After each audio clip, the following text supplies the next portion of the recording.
जैसा कि आप सभी जानते हैं कि जनपद जौनपुर में एक मामला बड़ी तेज़ी से वायरल हुआ था। जी हाँ, संगरू राम जिसकी उम्र 75 साल थी और उन्होंने 35 साल की उम्र की महिला से शादी किया था।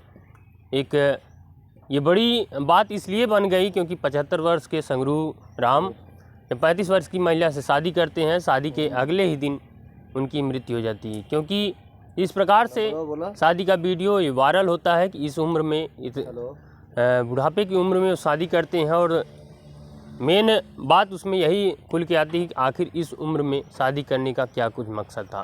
क्योंकि कहीं न कहीं ये बताया गया कि 1 साल पहले उनकी पत्नी की मृत्यु होती है, उनके परिवार नहीं थे और इसी के चलते उन्होंने शादी किया।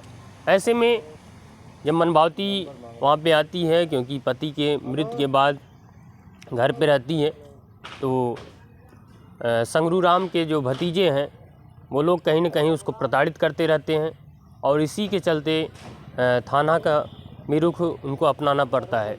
ऐसे में पूरी घटना जब होती है तो उसमें प्रधान जी भी ये कहते हैं कि इस मामले में हम उस महिला के साथ पूर्ण रूप से खड़े रहेंगे और जितना भी सहयोग हो सकेगा हम अपनी तरफ से और उस ग्राम प्रधान की तरफ से उसके लिए पूरा करवाएंगे। इस बीच एक और मामला था कि उसके चोरी छुपे उसका जो भतीजा है वो अपने नाम जो संगरू राम का ज़मीन था करवाना चाहता था। ऐसे में सारा मामला चल रहा है और प्रधान जी से भी बातचीत करेंगे। इनके पास भी फ़ोन आता है, क्या कुछ बातचीत होती है। बहुत बहुत स्वागत है प्रधान जी। आपके चैनल को बहुत बहुत धन्यवाद और जो हमारे दर्शक लोग हैं उन लोगों को भी प्रणाम। इस समय संगरू राम की जो पत्नी है मनभावती, एक देखा जाए तो एक दिन बाद वो विधवा हो जाती है और एक जो आशा विश्वास के साथ अपने बच्चों को लेके आती है कि उस परिवार में हम रहेंगे, कहीं न कहीं सुख से रह पाएंगे। लेकिन जिस प्रकार से घटना होती है, अभी क्या कुछ चल रहा है? देखिए भैया, वो हमारे यहाँ आई थी तो हम गए थे वहाँ पर कुशमुश गाँव। जी जी। और ज़मीन भी देखे कि कहाँ संगरू के नाम की ज़मीन है। लेकिन उसमें एक चीज़ है कि नाम कई लोग का है और जो खाता नंबर है एक ही है, तो उसमें कई लोग का नाम है जी। जुमला नंबर है। तो हम सोच रहे थे कि उसको बात किए लेखपाल से कि इसको आके नाप दीजिए। तो कहें ठीक भैया, हम आके नाप देंगे। इस समय SCR वाला फार्म भरा रहा है, इसलिए हम जो है बहुत बिजी हैं और समय है नहीं, ऊपर से दबाव है, आप जान ही रहे हैं। तो हम कहें हाँ, ये तो सही बात है।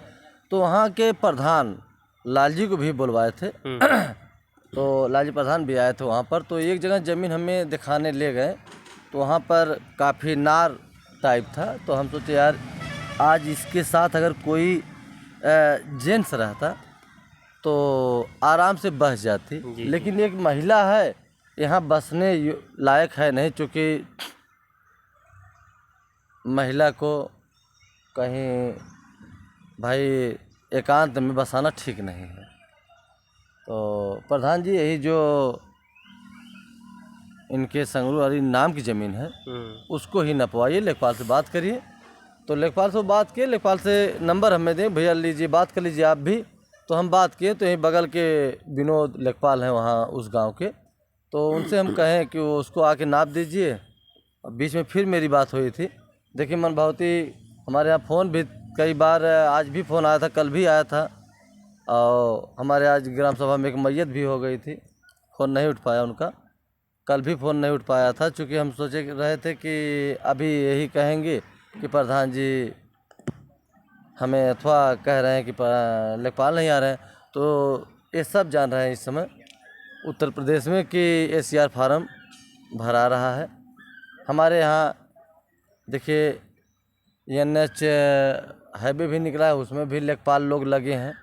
तो इसी कारण जो है उनका कार्य लेट हो रहा है। नहीं तो देखिए अब कल हो सकता बात करेंगे हम विनोद लेखपाल साहब से, देखेंगे उन्हें बुला के हम कह देंगे जितनी भी संगरू वाली ज़मीन है, जी कितना है ज़मीन उसको निकालिए और कितनी ज़मीन इसमें से उनके भतीजा बैनामा करा लिए हैं।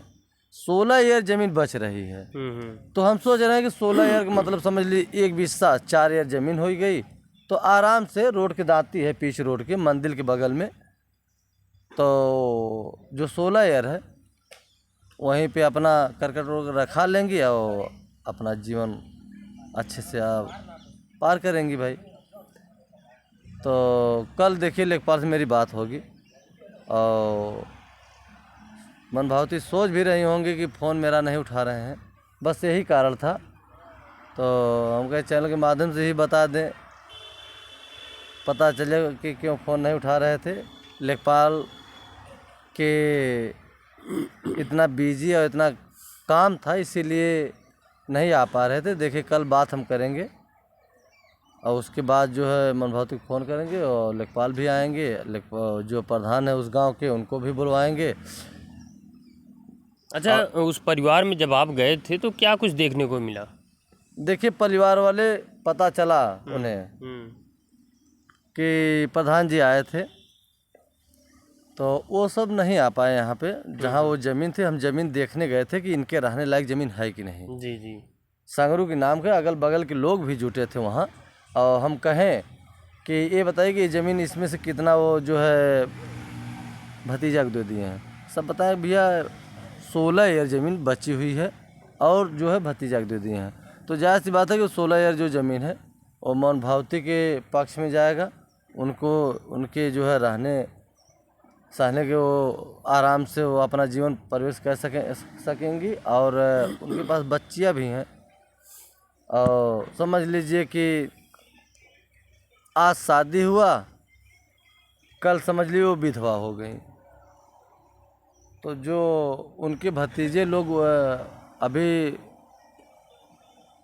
और जैसे दूसरे के नाम की ज़मीन है संगरू की, संगरू को पत्नी है, समझ लीजिए कि वो भतीजा है, तो हक किसका बनता है वो ज़मीन का? जाहिर सी बात है कि उनकी पत्नी का हिस्सा बनता है। तो हम ये चाह रहे हैं जो ज़मीन बची हुई है वो 16 एकड़ उनके नाम भी हो जाए, और कहीं ज़मीन है शायद सब बता रहे थे जी। वो नाम हो जाए उनके, रहने सहने की ज़मीन उनके हो जाए। और ये तो जान लीजिए कि वो ज़मीन जो 16 एकड़ है, जिस दिन लेखपाल खाली हो गए कल परसों 14 दिन में, उसी दिन मन भावती को वो जो है दिलवा देंगे। और जो ज़मीन है जिसके नाम की ज़मीन है उस नंबर में हम चाह रहे हैं कि सबको मिल जाए। अच्छा, जिस प्रकार से उनकी शादी होती है उसके बाद अगर एक परिवार के तौर पे देखा जाए, जिस प्रकार से उनके साथ हुआ व्यवहार किया जा रहा है, क्योंकि ठीक है उस उम्र में शादी करते हैं वो महिला यहाँ पे आती है, तो कहीं ना कहीं उनके भतीजों का भी ये होना चाहिए भाई जितने ज़मीन है उसको उनको प्रदान किया जाए, और अगर जब तक ये रह रही हमारी ज़मीन में रहा जाए एक सपोर्ट के तौर पे रखना चाहिए। वो तो दौड़ रहे हैं कि ज़मीन ले लें। अगर वो चीज़ें उनको अच्छे से खिलाए पिलाए होते तो क्या जरूरत थी उनकी 75 साल उम्र में शादी करने की? जी जी।